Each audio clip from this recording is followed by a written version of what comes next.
Perkumpulan Masyarakat Anti Korupsi Indonesia atau MAKI mendorong Kejaksaan Agung segera menetapkan tersangka berinisial RBS sebagai aktor intelektual dalam kasus dugaan korupsi tata kelola timah di wilayah IUP PT Timah Tbk.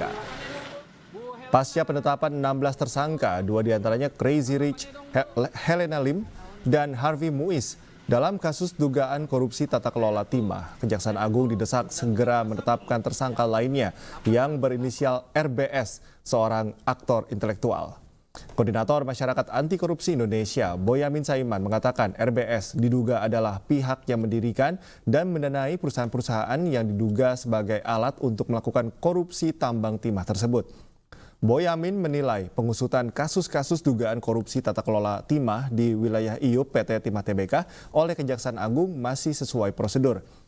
Ia juga berharap Kejaksaan Agung dapat menjerat para pelaku dengan pasal tindak pidana pencucian uang. Saya mengharapkan kasus ini nanti juga diterapkan atau dijerat dengan pasal pencucian uang. Karena apa? Saya yakin dengan pencucian uang akan semakin terkuak siapa yang bermain di belakangnya atau aktor-aktor intelektualnya atau official benefitnya atau pengendalinya.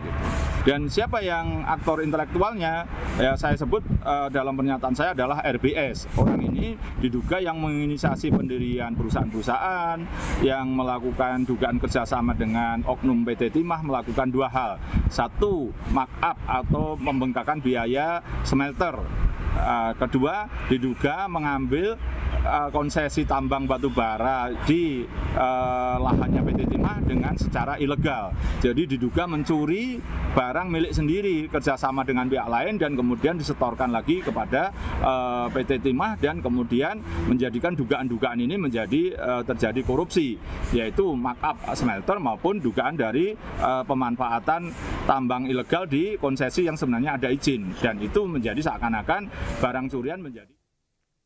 Kita ke informasi lainnya, pemirsa. Mahkamah Konstitusi akan kembali menggelar sidang perkara sengketa atau perselisihan hasil pemilihan umum hari ini.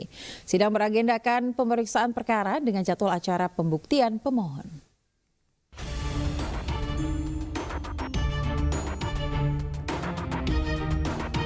Mahkamah Konstitusi kembali menggelar sidang perkara sengketa atau perselisihan hasil pemilihan umum Senin 1 April 2024. Sidang beragendakan pemeriksaan perkara dengan jadwal acara pembuktian pemohon. Sidang digelar di gedung MK RI 1 lantai 2 jam 8 dengan pemohon Anies Baswedan dan Muhaimin Iskandar. Dalam sidang sengketa Pilpres pada Kamis lalu, tim hukum Anies Muhaimin mengutarakan keinginan untuk menghadirkan 4 Menteri Kabinet Indonesia Maju.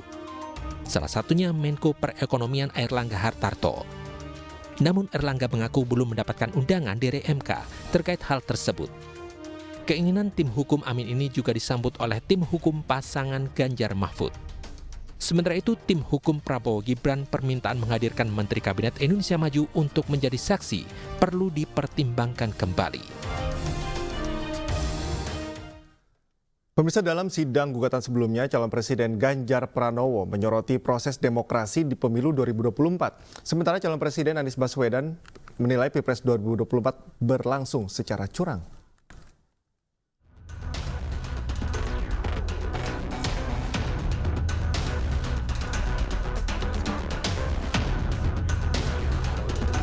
Sidang gugatan perselisihan hasil pemilihan umum atau PHPU sudah digelar di Mahkamah Konstitusi.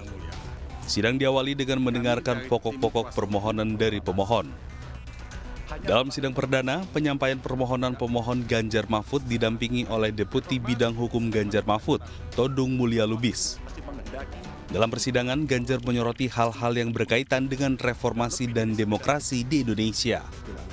Dan kita tahu bahwa reformasi bukanlah sesuatu yang kita dapatkan cuma-cuma. Saudara-saudara kita, kerabat kita, dan sahabat kita menjadi korban. Dan kita harus rela kehilangan mereka selamanya. Mereka mengikhlaskan hidup mereka agar negara ini benar-benar dijalankan dengan rasa hormat yang setinggi-tingginya kepada seluruh warga negara oleh pemerintahan yang mampu memikul amanat proklamasi. Sementara itu, kubu Anies Muhaimin sebagai pemohon menyinggung berbagai persoalan di pemilu 2024. Mereka menilai Pilpres 2024 telah berlangsung secara curang. Anies Baswedan selaku prinsipal di persidangan menyebut bahwa intervensi terhadap Mahkamah Konstitusi adalah bahaya yang sangat nyata. Mulai dari awalnya, independensi yang seharusnya menjadi pilar utama dalam penyelenggaraan pemilu telah tergerus akibat intervensi kekuasaan yang tidak seharusnya terjadi. Bahkan intervensi ini sempat merambah hingga pemimpin Mahkamah Konstitusi. Selain itu, Anies juga meminta bangsa Indonesia memutuskan nasib demokrasi dengan memperkuat fondasi keadilan di Indonesia.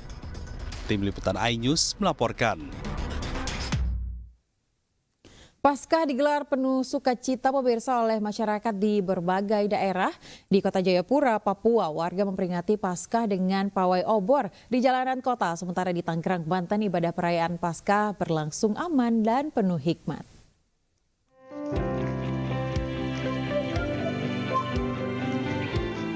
Ribuan jemaat dari berbagai gereja berjalan kaki sambil memegang obor. Mereka memutari beberapa ruas jalan yang ada di wilayah Kota Jayapura. Jemaat didominasi oleh anak-anak berjalan sambil menyanyikan lagu-lagu rohani. Setelah melakukan pawai obor sambil berkeliling, masyarakat kembali ke halaman gereja dan menyalakan api unggun sambil terus bernyanyi. Makna pawai obor ini adalah merayakan hari kemenangan, di mana umat Kristiani yang percaya akan kebangkitan Kristus bersukaria karena Tuhan Yesus telah bangkit mengalahkan maut.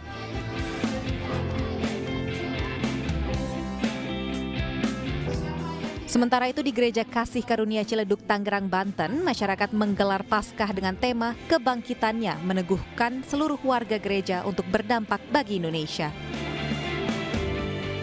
Ini kenapa tema untuk Paskah tahun ini, tema ini yang diusung? Iya, sehubungan dengan bangsa kita Indonesia yang baru saja melaksanakan pemilu, tema ini juga sebagai warga gereja kita terpanggil untuk menyatakan kasih Tuhan bagi masyarakat Indonesia karena gereja adalah bagian dalam berbangsa dan bernegara. Kita dihadirkan untuk menjadi teladan iman. Tidak hanya ibadah dan perayaan, ada juga permainan untuk menyemarakkan perayaan Paskah pada tahun ini. Dari Tangerang, Banten, Jetro Wokamau, iNews melaporkan. Pemirsa, hari terakhir Indonesia Fashion Week 2024 menampilkan kebudayaan Nusantara. Ke depan, hasil karya para perancang mode Indonesia diharapkan bisa mendunia.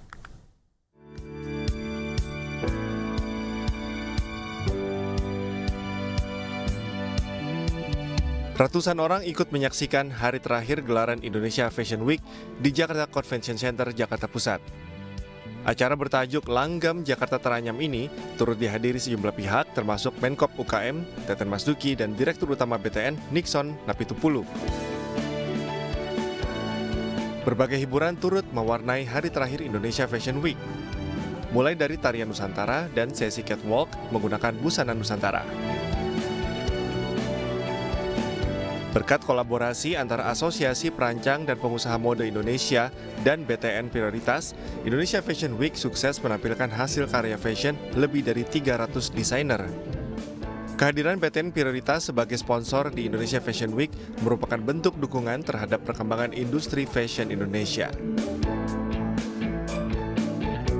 Ini acaranya besar, bagus, dan benar-benar mendorong ekonomi domestik gitu ya. Jadi kita ikut berpartisipasi untuk mendorong juga tumbuhnya busana kain-kain Indonesia untuk bisa lebih going global, digemari dan sangat kuat di Indonesia. BTN Prioritas berharap Indonesia Fashion Week bisa memberi ruang dan panggung bagi desainer Indonesia agar karya-karyanya mendunia. Dari Jakarta, Syahriza Zanski, Dipo Andi, Rizky Yulianto, iNews melaporkan.